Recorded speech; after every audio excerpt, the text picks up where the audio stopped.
I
mix what I like, what I like. I mix what I like is exactly where you want and need to be. I mix what I like, organic, vegan, soul food from your immediate diet. Get healthy. Get healthy.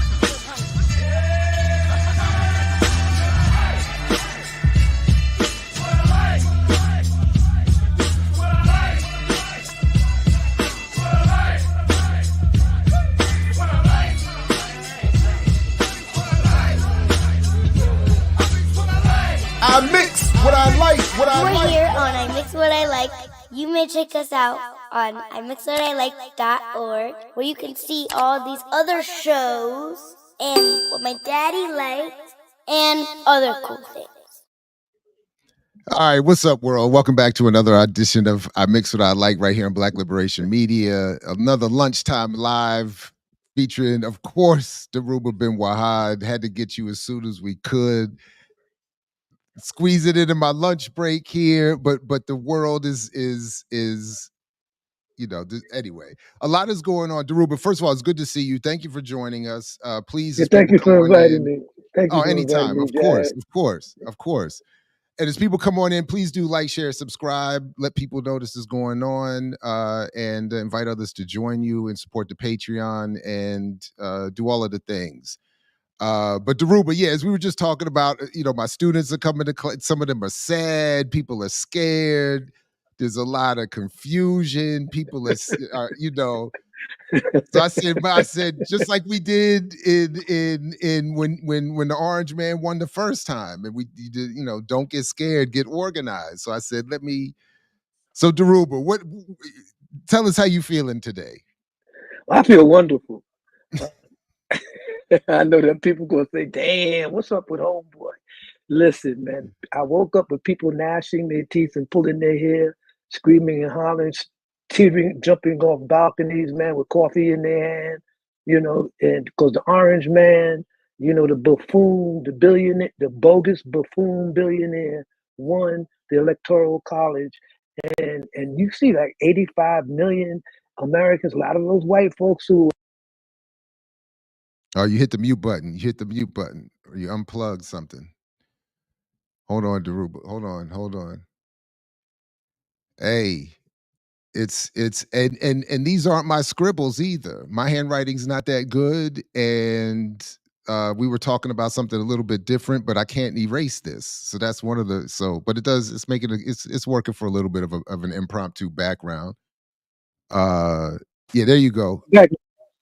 Yeah, go ahead. So what I was saying, I woke up this morning to hearing screams and hollers and people diving out of windows, talking about that's the end of my Social Security. There goes my welfare. What happens to my student loan? Everybody gnashing their teeth and pulling their hair. And I realized that this is a historical moment that we've been waiting for. That America finally gets the leader it deserves, a buffoon, bogus billionaire, who's probably won't make it through 4 years in office with his ill health. But in any event, this is the opportunity now. We don't have to point fingers. We don't have to say it was because of this or because of that and because black men didn't vote, because we know that given the statistics and given the figures that if the so-called non-voters, which constitute 0.5% of the population that even voted for Kamala, she still would have lost. It's the electoral college system that people don't understand. The electoral college system is a winner-take-all system. It was a system put in place by the founding fathers to ensure that those with property and those with a stake in the current capitalist system do not get voted out or do not get put in check by a majority of working people, a majority vote of working people. One vote does not count in America. It's the electoral college system that counts. It's a bogus system.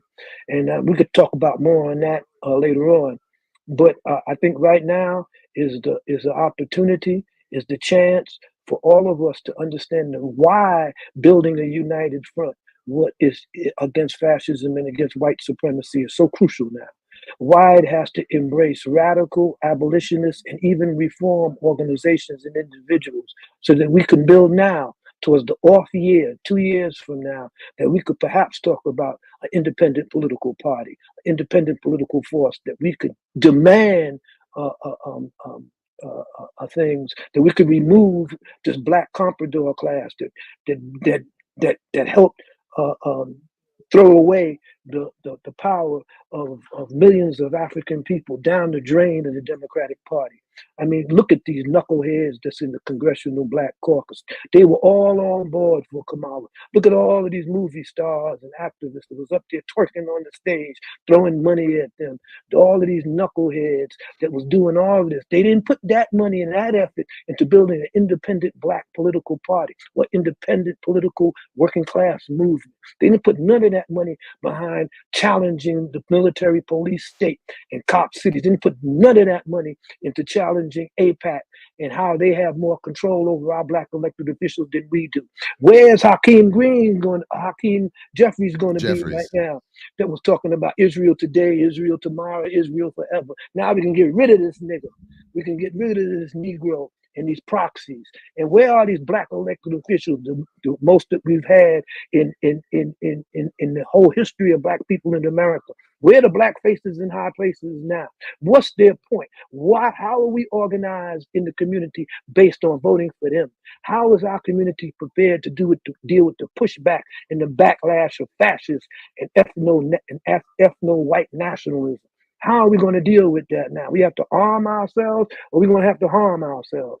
We have to understand that all politics is local, and that we need to take control of local politics. We need to push back the gentrification of finance capital and the high rising numbers of homeless people. We need to take control of our communities and get rid of the Eric Adams and these bootlickers that's in power in Atlanta and New York and Chicago, who never gave us anything, who never brought anything to the black community.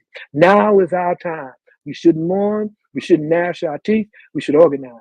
We shouldn't get mad. We need to get even. And the only way we can get even is to organize an independent political force in this country of working people, people of color, black people, and revolutionaries and abolitionists that could be a powerful voice for people to vote for and to use electoral politics as a mechanism to mobilize people, not as the belief that it's going to liberate us. So I'm feeling good. I'm feeling energized, and I'm ready to get to work. I love it, because a lot of what I've been already hearing this morning is, even from some nominal, left of center spaces, is, well, remember, we were being told that Kamala is the easier enemy to struggle against. So now we got a harder fight. I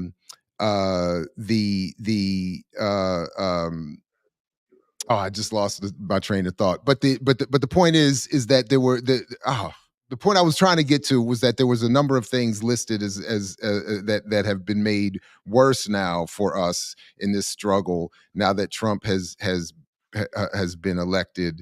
And that was the other thing, that the Green Party didn't get the 5% threshold. The PSL didn't make any real waves electorally. Cornel West and Melina Abdullah didn't so there was no electoral advance in that sector, and Trump won and the easier enemy lost. So how is it that we could feel so emboldened as you're advocating Man, today? that's all. That is the analysis of cowards. That's the analysis of punks who never wanted to challenge the system in the first place, who believed that their investment was going to be maintained, that their little social security was not going to be tampered with, that their little, their little perks from the table of white supremacy wasn't going to be harmed. Now, instead of understanding this in a positive way, that Trump is like herpes. People are like him are always going to return. It's the electoral college system. Look, the little 500.5% of the Jill Steins and Cornell Wesses and Claudia Dela Cruzes that could be counted as votes would have never affected the outcome of this election. Would have never affected it. Look how many people stayed home. Over 60 million. Look how they won by 85 million. Look at, compared to what Kamala Harris is, I think 60 something million or 70 something million. What I'm trying to say here is that the demographics of the white supremacist settler state of America is the demographics of white supremacist state of America. And that a lot of the white people that talked about progressive politics, a lot of the neoconservatives and neoliberal white folks, when they got in behind that curtain, they pushed that button for Trump.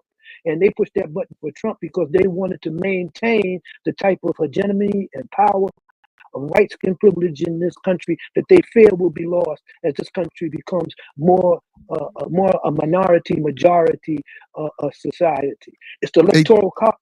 Drew, I'm sorry to cut you off, but is there something changing with your audio? Your audio's clicking pretty heavily all of a sudden. Did something change over there? It probably the NSA done tuned us in, man. You got to tell them, man. Y'all got to let me talk, man. If they, y'all got to deal with that, man. I know y'all don't want to hear this. I know the Negroes don't. You see what I mean? Once you challenge them, they don't want to be on Front Street. Yeah. I ain't touched nothing. Yeah. It just cleared up. Okay, good. Let them know. So I'm saying that rather than us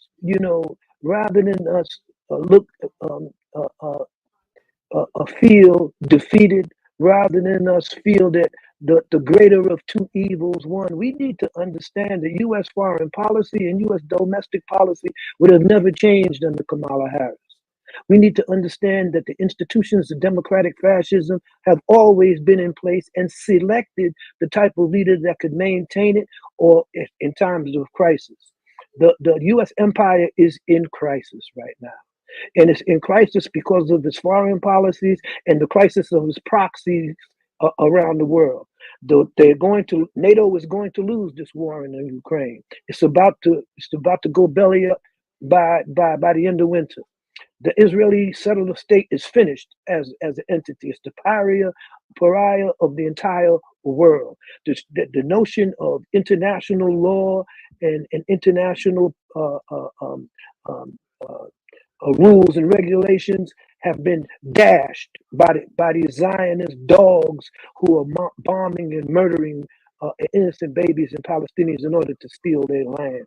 The war in the Sudan, which is being subsidized by Egypt and by the UAE and by Arab governments who are getting millions of dollars in U.S. money, U.S. government arms to channel into the Sudan is going to come to a head as well.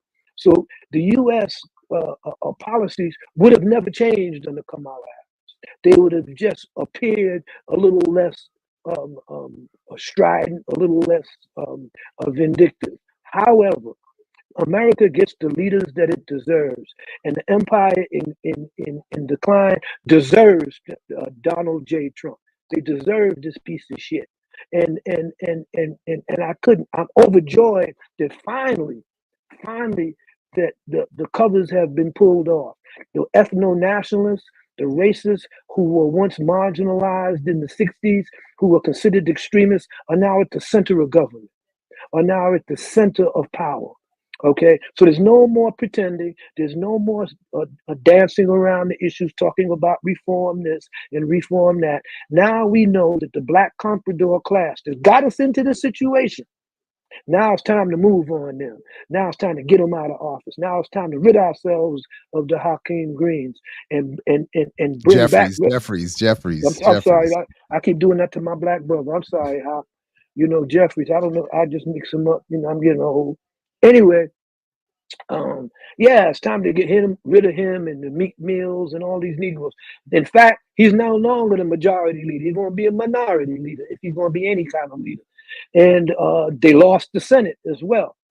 And if we understand that all politics is local, this is the time for us to mobilize and build up on on the local level to take over the control of public safety institutions, to run these mayors like Adams out of office, to run these corrupt Negroes who are sitting in talking about reform, and they ran on the Democratic Party ticket and all of this stuff. Get rid of them now.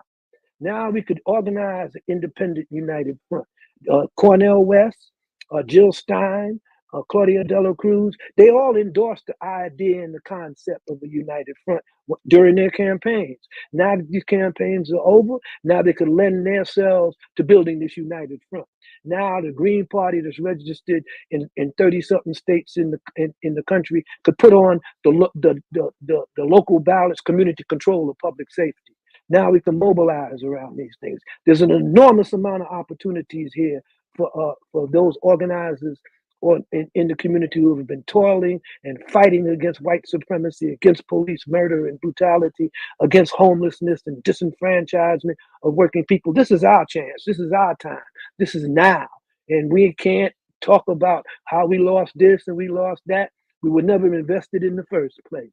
So now the Orange Man has made it clear. The lines of demarcation have been drawn. Black people have to arm themselves or harm themselves. The black bourgeoisie have to get off of this reform tip and start talking about building up a movement that would abolish white supremacist control of local politics and racism and white supremacy. We have to talk about changing U.S. foreign policy. And finally, I want to end with this note. When we talk about sending billions and billions of dollars to Israel, or bombs to Israel, we are not sending money. The money is going to the military-industrial complex right here in the United States. It's going to Boeing. It's going to Teledyne. It's going to Microsoft. It's going to all of these companies that build that build the war machines that Israelis are using to slaughter Palestinian people. So we need to understand that the United States budget, the United States economy is based on war. And in order to maintain that economy that's based on war, it has to have a militarized police force in the United States in order to suppress dissent and criminalize dissent. Well, now is the time for, we can't blame it on the sunshine. We can't blame it on the boogie. You understand? So here we are. So Cornel, Claudia, let's get busy. All of the radicals and stuff that were pointing fingers at each other, all of the pork chop preachers that was talking about getting out to vote, and all of this stuff that had Kamala Harris speaking in their church and had Zionists speaking in their church talking about now's the time to get out to vote. Here, now's the time to get organized. Now's the time to get rid of their monkey asses and put people in power who really are about the Humpty Dumpty principle. And that Humpty Dumpty principle is that when you get into elected office, you tear it down so that they can't put it back together again. You get elected mayor, you by default, you create community control of public safety. Understand? You by default, you decentralize the police. You have the power to do it as mayor. We have the power to do it if we control the city councils. So that if you get voted out the next term, they'll never put it back together again. So this is what we have to do. We have to put black politicians.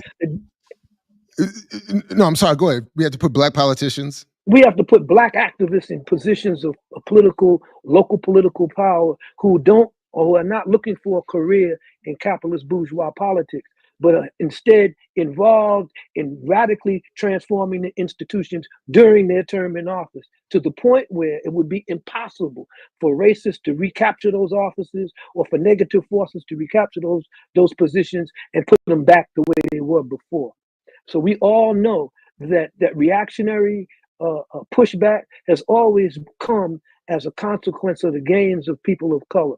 The reactionary pushback against the activists and the gains of the civil rights movement, the Voting Rights Act, symbolic as it was, all of the gains that we've gotten in the 60s, the pushback against that was the war on crime, was the war on drugs and mass incarceration of working class and poor people. Now it's our turn to push back, and we have to push back strong. We have to push back with uncompromising revolutionary and progressive and abolitionist vigor.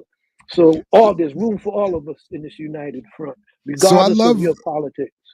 I love the energy and the argument. My initial concern is that already I'm hearing the messaging form. So even from the spaces you're talking about, they like the lesson, instead of being learned as you would have it be learned, the messaging gets rebranded to say, for instance, well, Latino men voted for Trump. X percentage more of black men voted for Trump. That's punk. That's So punk shame blaming. That's punk shame. That's a punk saying that. And I'm gonna say it out strong. That's these Negroes who are invested in the system, white supremacy trying to create plastic and ornamental reforms that will keep them in positions of power. Where's that Negro that was talking about? He got a grant. What was his name? It used to be in the Trump Obama administration. The one that got the Van law. Jones. Van Jones, yeah, call out Van Jones. Call him out now. Come on out, punk ass mother punk.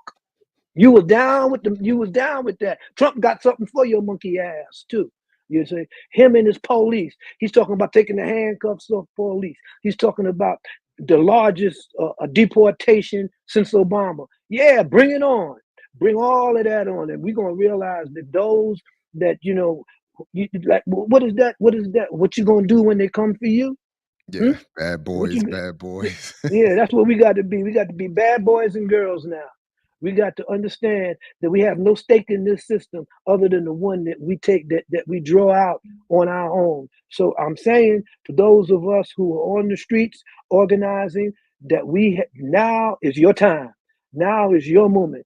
You have to talk to the masses of people. You have to get out there and organize poor working people. I saw one union I just read where they were talking about organizing on the United Front, organizing labor. We have to go after the police unions because the police are not workers. We have to decertify their unions. We have to push to have them decertified. And that will expose the true nature and the true role of policing in America is to defend property and to defend the rich and the poor's interests. So we have to now take matters into our own hands and not deflect. Yeah, all the Van Joneses, all of the Hakeem Jeffries, all of the Meek Mills, your asses is done. Huh?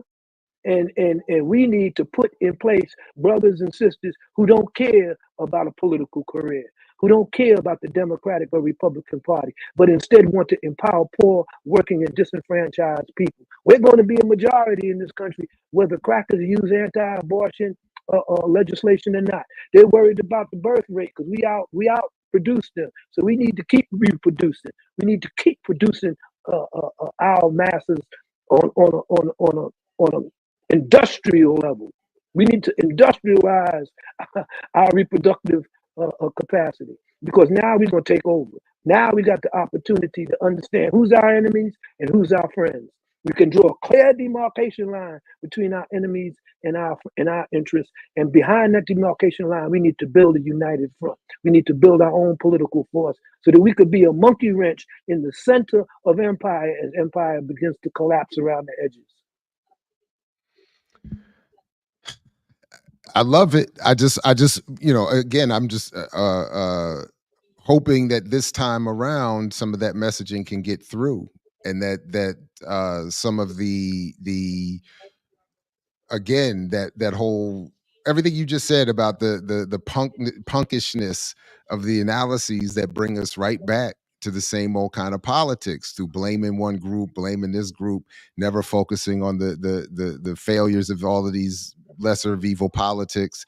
But yeah, anyway, so I admit I don't have much more than that. I just wanted to give you a chance to remind us what's at stake here and to get people back on track. A Well, little bit, this, politically and focused. Yeah. Just put a little pep in my step. I ain't gonna lie. It reminds me of the dark days the dark days in COINTELPRO, when we thought all was lost. You know, we went through the drug wars. We survived that. We went through the the the the fake Negro president who killed more Africans than any other president in history, became the bomber in chief, who set the foundation for much of what U.S. is doing now in Western Asia. He upped the ante, he upped the allocation of military funds to Israel at an unprecedented rate. We now understand that black faces in high places and proxies like Kamala Harris are not the solution for our empowerment. We have to look to ourselves and our organization and our masses of people, of working people. We the ones that run these cities. When the lights go out in the cities, it's black workers that come out and turn them back on. When we need our internet fixed, it's the black truck that pulls up from Verizon. It's a truck from Verizon. They got a black a technician in it. When it's time for us to go to the hospitals and we in emergencies, black nurses and black doctors and Latino doctors that look out for us. We are the very ones that run capitalism on the level that relates to African people, and we need to mobilize that. We need to organize that so we could shut this down. So we could say, if we decide to go out on strike for one day, America goes black. It goes dark. Okay, this is what we need to do, because we need to understand that when Trump came into power, he's talking about the armed agents of white supremacy being at the center of power. He's talking about the Tea Parties being at the center of power. He's talking about these crazy white evangelicals who believe that Jesus is going to come again if Netanyahu and them control Palestine. These are the people that we're dealing with, and they armed to the teeth. They armed they armed, they primed, and they hate us, and they are afraid of us. And fear is a hell of a thing, and we need to be scared. We need to be afraid. We need to not mourn. We have to organize. And I'm just saying, like we said in the Black Liberation Army, blood to the horse's brow, and woe to those who cannot swim. Rao, we're gonna take you up on that.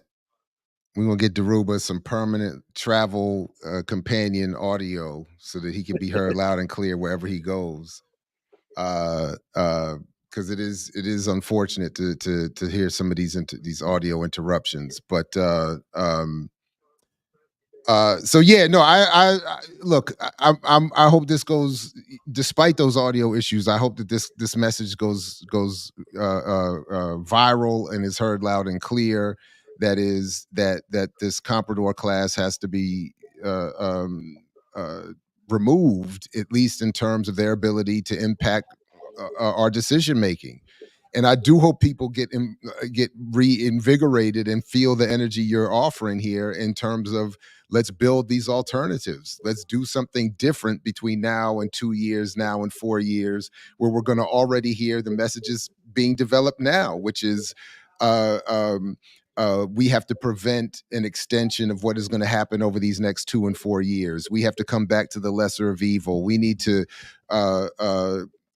whatever to turn back the in fact, I just read today in my earlier class, there was one of my students said that they had hoped that Biden would have been able to that Biden had promised, or they thought that Biden had reversed Trump's tax breaks for the wealthy. But the story we looked up during the class said that in June of this last year, June of 2024, Biden was still promising to do that in advance of the election the other night.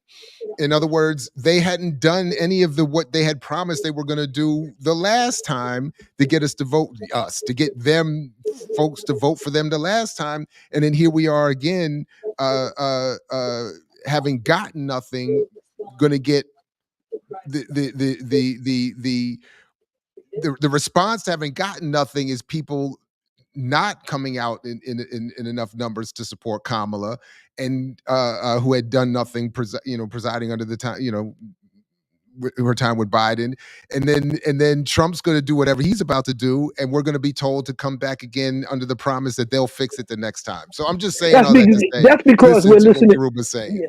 That's because we've been listening to the Oprah Winfreys, and we've been listening to the D.L. Hugleys, and we've been listening to these Negroes who were talking that yik-yak stuff. These are cowards, and they have a vested interest in white supremacy and capitalism, and they have a niche in this.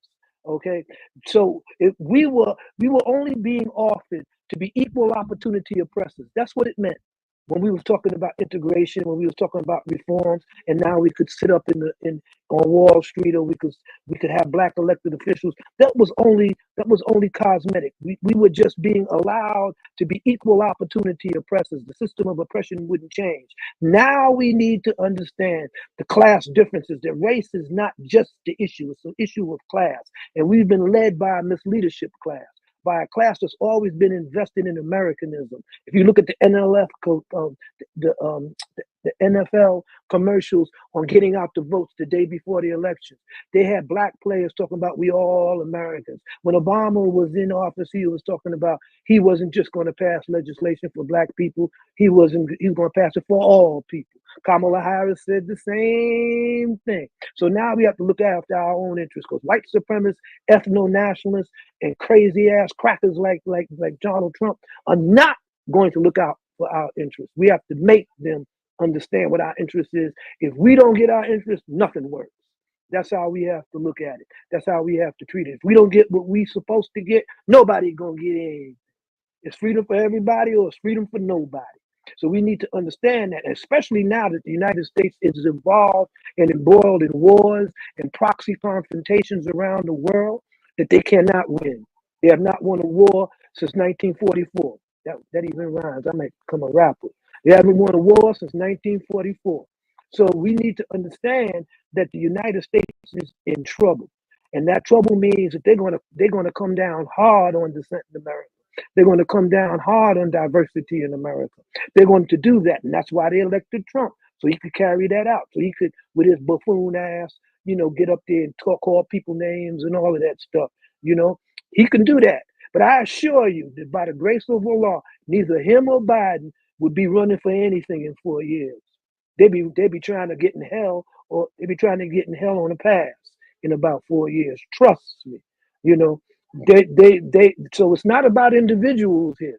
Oppression and exploitation is not about individuals. It was never about Kamala Harris as a black woman or Indian woman or whatever. It wasn't about that. That just goes to show you what happened to all of the feminists, pro-abortion feminists that were talking about they were going to vote for Kamala. Well, all of the white women got behind that curtain and they voted for Trump.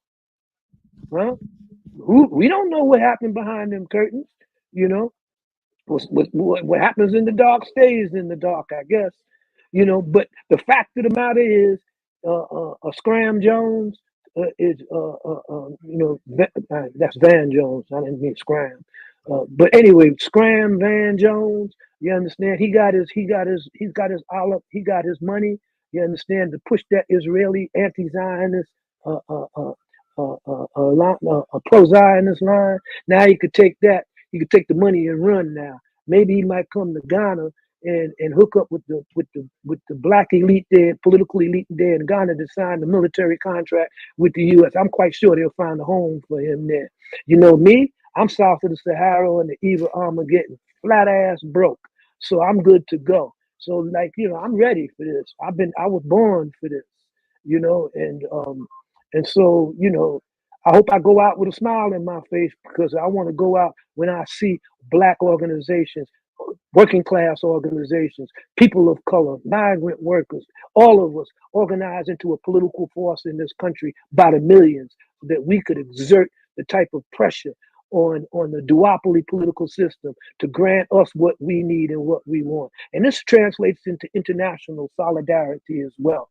I just want to give a shout out to the EFF in South Africa, Malema. I want to give a shout out to the African government that brought genocide charges against Israel when everybody else bitched up and punked out and wouldn't charge Israel with genocide. It was the African nation that brought those charges on.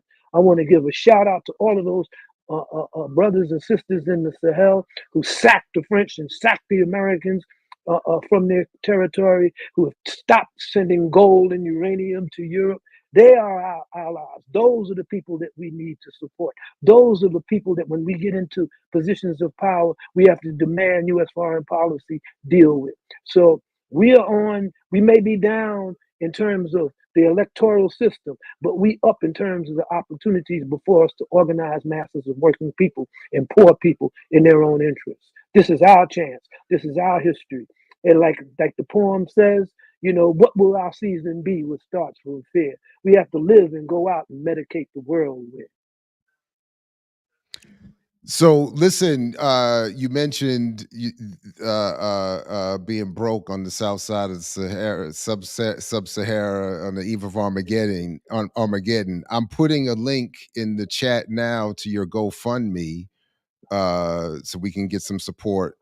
We don't want to let um, any silly factionalism cut us off from supporting the good projects that indeed are important, that go to supporting you and others who deserve it. So I'll make sure that that link is in the chat. It's also going to be in the show description. So folks, please do, if you can, click that link and support Dhoruba in his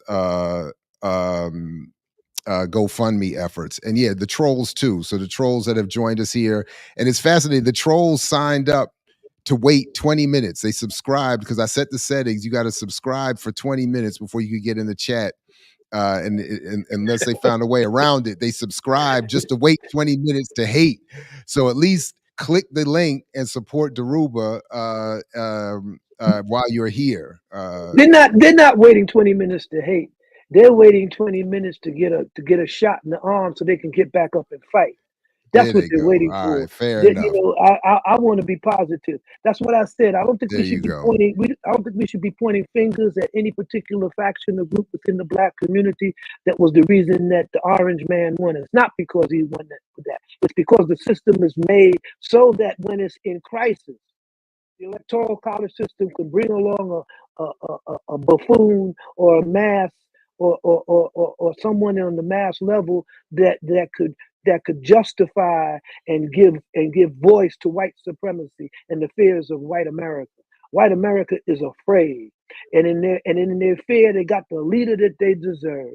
And this buffoon is going to make sure that everything that I'm talking about happens in warp speed. It ain't gonna drag through like Kamala. She's gonna drag it all through for another 4 years and talk about, yeah, we got partial student loans. Yeah, we got a little bit of the Obama health care plan. Yeah, so hold on, we coming. Hold on, keep up the vote. Now we got to see, it's sink or swim.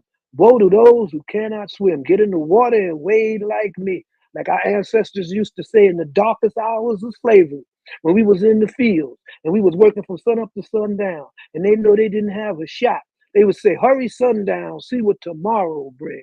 And I'm saying now it's sundown, and we know what tomorrow is going to bring. And so we have to organize. We have to organize, and we have to organize. Dhoruba, real quick before I do have to wrap, the other day was the anniversary of Asada's liberation to Cuba, and I did get to see some of your former comrade or current comrades on a panel this past weekend, talking a little bit about the BLA. That is Jihad Abdul Mumit, Jalil Muttaqin, talking a little bit about the work that went in particular by your late comrade Sekou Odinga to bring her out of there. As we look to elevate folks in this post-election moment to a certain politic, could you just talk for a quick moment or two about Sekou, the liberation of Asada, and the levels of analysis in politics far and above electoral politics that are required to do that kind of work? Well, I'm glad you mentioned that.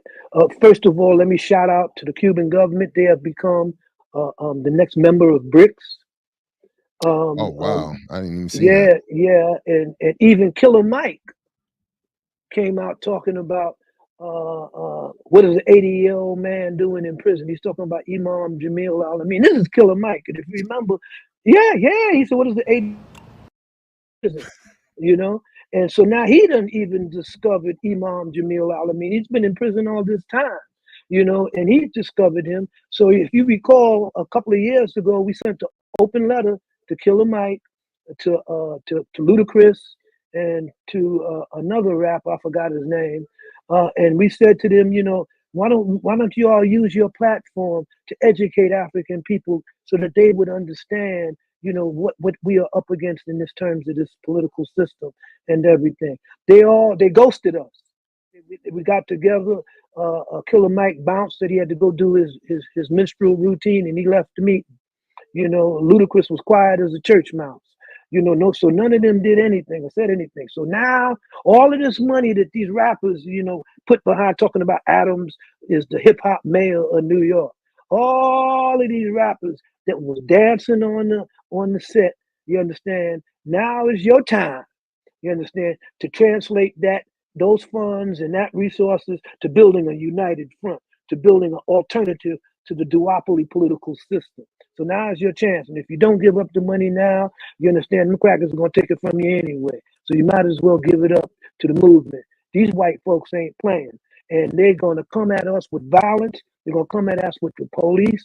And they're going to come at us with legislation that bars our ability to educate our children into the history that will liberate us. They're going to close down our accesses to health care on a certain level. They're going to make sure of all of these things that you thought wasn't going to happen under Kamala Harris, which would have happened anyway.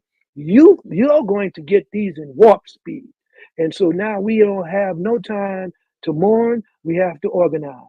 And this is very, very important to understand, that we have to arm ourselves in order to fight extra legal violence of the state and these white supremacists, because they're not going to be content with just murdering us under judicial pretexts. They're not going to be content with this. We have to understand that American citizenship does not denote nationality. It denotes a condition of mind, a state of mind, an abnormal state of mind. America is the only country on the planet that has an electoral college system, in which one man, one woman, or one woman, one vote doesn't really count. The electoral college system means winner take all. An orange man is going to take it all. He don't want it, he's going to take it. What we have to do is let him understand that he could fuck around and find out. That's what he needs to understand. Him and all of them honchos he got with cowboy hats on, running around with guns on them. We got something for their monkey ass if they come up in the hood. You see? So we need to organize. I ain't slipping my tongue. All them Negroes out there that was busting caps at each other and killing each other. They need to understand their asses is on the line right now. They need to get on the right side of the barricade and organize and defend their community. They need to stop killing each other and start learning how to train each other so that we could defend our women, our children, and our interests. We have to take over law enforcement legally, or we have to understand that they ain't coming in our community and abusing us. That the black community is the biggest gang in the black community. All of us, not the Crips, not the Bloods, all of us. They need to understand that. The white evangelicals need to understand that our black preachers, our black caregivers will not buy in to the Christian notion of white supremacy and ethno-nationalism. That we have liberation theology, that God is on the side of the oppressed. And the Muslims need to understand that simple verse, "O ye who believe, who will stand for truth and justice, if not but you?" That's in the Quran. And Allah's apostle says in the Quran that in the last days, what can you do? What does the Muslim do when they're faced with tyranny? And Allah says, at the very minimum, think in opposition to it. If you can, speak out against it. If you can, lift your hand against it. But the least of resistance, against it. That's the least of resistance. So all of these Negroes, the Van Joneses that supported white supremacy and what they call it, reactionary politics of Zionism. Now your day has come. Now you will meet your maker, and your maker is the masses of black people, the masses of poor people. We're gonna deal with you, Hakeem Jeffries. We're gonna deal with you, Scram Jones. We're gonna deal with you. Y'all never. You should take the money and influence you got now and run.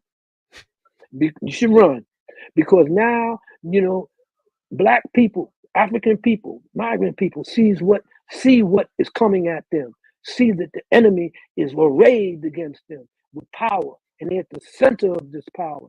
And when Assad Shakur was broken out of prison, the reactionary right was considered an extremist wing of right-wing conservative politics. Now they're at the center of these politics. Should we bring Assad home right now? I don't think so.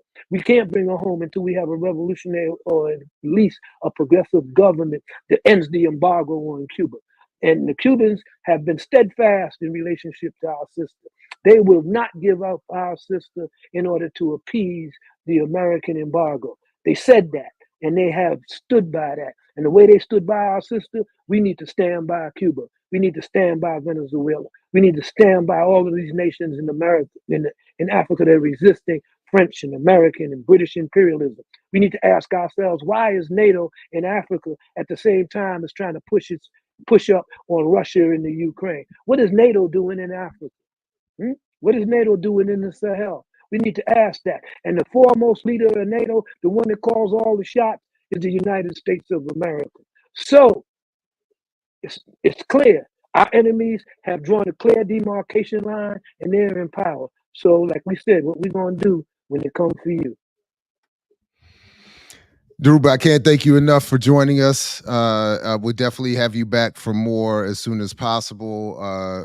But definitely wanted to thank you for this more or less impromptu lunchtime live. And want to encourage everybody who is here to not only like, share, subscribe, support the Patreon, put this in your socials, comment and whatnot, but also check the link that is now in the show description.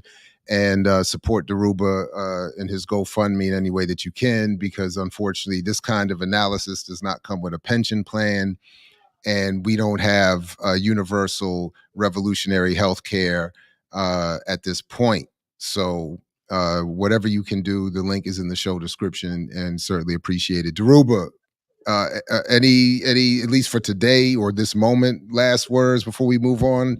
Otherwise, just, but as usual, just thank you very much, of course. Yes, well, I got my last words. Build to win. Build to win. There it is. All right, everybody. Thanks to those who are here live. To those who will see this later, peace to you as well. Of course, only if you're willing to fight for it, as Fred Hampton used to say. And we'll catch you next time right here. I mix what I like, what I like. I mix what I like, what I like, what I like, what I like, what I like. What do you sacrifice? Calm, kindness, kinship, love. I've given up all chance at inner peace. I made my mind a sunless space. I share my dreams with ghosts. I wake up every day to an equation I wrote 15 years ago for which there's only one conclusion. I'm damned for what I do. My anger, my ego, my unwillingness to yield, my eagerness to fight, that set me on a path from which there's no escape. I yearn to be a savior against injustice without contemplating the cost, and by the time I look down, there's no longer any ground beneath my feet. What is my sacrifice? Condemned to use the tools of my enemy to defeat them. I burn my decency for someone else's future. I burn my life to make a sunrise that I know I'll never see. Now, the ego that started this fight will never have a mirror or an audience or the light of gratitude. So what do I sacrifice? Everything, everything, everything, everything. I mix what I like, what I like, what I like, what I like, what I like.